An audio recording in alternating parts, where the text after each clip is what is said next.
Merchant navy के worker Saurabh के murder case में सौरभ की ही पत्नी मुस्कान और उसके प्रेमी साहिल को गिरफ्तार कर लिया है।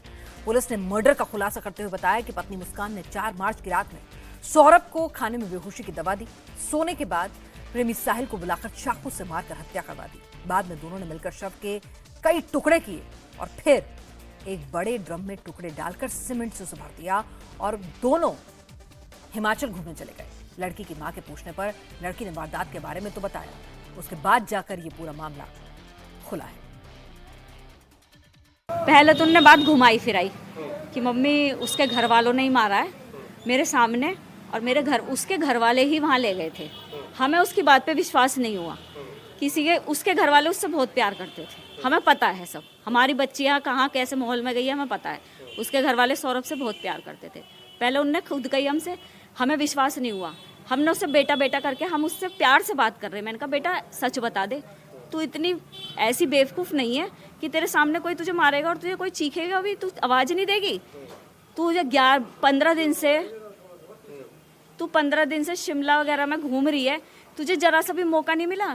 तो कह रही नहीं, उसका जेठ जो है और जो उनके घर वाले थे वो मेरे आगे पीछे थे। तो मैंने कहा तू शोर मचा देती कि पब्लिक से हेल्प मांगती कि मेरे साथ ऐसे ऐसे हो रहा है। मैंने कहा नहीं शूभी, कुछ और बात है। जब हमने उसे खूब फोर्स करा तब उन्होंने बताया कि हाँ मैं नहीं मारा है। एक मां को अपनी बेटी के इस विभत्स क्राइम पर यकीन नहीं हो रहा है। किस तरह से उसने अपनी बेटी से ही पूछा कि आखिर उसने किस तरह से इस मर्डर को अंजाम दिया है। अभय पराशर हमारे साथ इस वक्त मेरठ से जुड़ चुके हैं।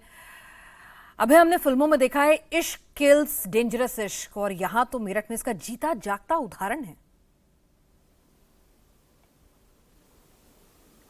देखिए, बिल्कुल इसके अंदर एक और अपडेट मैं आपको बता दूं। आज पुलिस ने जब प्रेस कॉन्फ्रेंस की, इन दोनों को गिरफ्तार कर लिया गया है। इतना तो पहले ही साफ हो गया था कि ये अपने बॉयफ्रेंड के साथ रहना चाहती थी, और साथ ही परिवार ने इस बात को माना है, जो आरोपी लड़की है मुस्कान, कि जो साहिल है वो काफी ज्यादा नशे का आदी था और लड़की को भी उसने नशे की लत लगवा दी थी। इन्होंने पूरी प्लानिंग की कि जब इसका पति रात को सो जाएगा तो उसके खाने में बेहोशी की दवाई मिलाई, और दवाई मिलाने के बाद चाकुओं से सीने पे वार किया। मुस्कान ने वार किया, साहिल ने वार किया, और उसके बाद बाथरूम में ले जाके कई टुकड़े बॉडी के किए और फिर उसको पानी के ड्राम में डाल के उसे सीमेंट से पूरी तरीके से पैक कर दिया ताकि किसी को स्मेल ना आए। फिर ये चले गए शिमला और मनाली घूमने, और अपने पति का मोबाइल फोन ये साथ में ले गई और पति के नाम से, पति के मोबाइल से, पति के घर वालों से बातचीत करके ये भी दिखाने की कोशिश की कि सब कुछ ठीक है, ताकि किसी को यह शक ना हो कि आखिरकार सौरभ कहां चला गया है। एक और अपडेट हम आपको बता दें कि पुलिस ने प्रेस कॉन्फ्रेंस में यह भी कहा है कि लड़की का जो दिमागी संतुलन था वो कहीं ना कहीं साइको की तरह बात कर रही है पूछताछ के दौरान,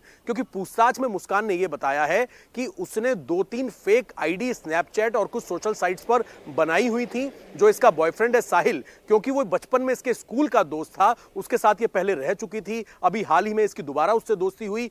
उसको इसने ये कहा था कि साहिल की जो मां है, जिनकी मौत हो चुकी थी पहले, वो अवतरित हुई हैं और उन्होंने कहा है कि सौरभ का वध कर दिया जाए, अगर वध कर देंगे तभी हम लोग साथ रह पाएंगे। इस तरह की साइको बातें जो हैं इसने साहिल को कही थी, और फिर साहिल इस पूरे मर्डर के लिए तैयार हो गया था। इस तरह की बातें पुलिस ने शुरुआती जो पूछताछ हुई है आरोपियों से, ये पुलिस को बताया है। परिवार वाले कह रहे हैं नशे के भी आदी था साहिल, और उसने लड़की को भी नशे की लत लगा दी थी, और उसके बाद आप कह रहे हैं कि पुलिस की जांच में लड़की का मानसिक संतुलन जो है वो सहज नहीं पाया जा रहा है।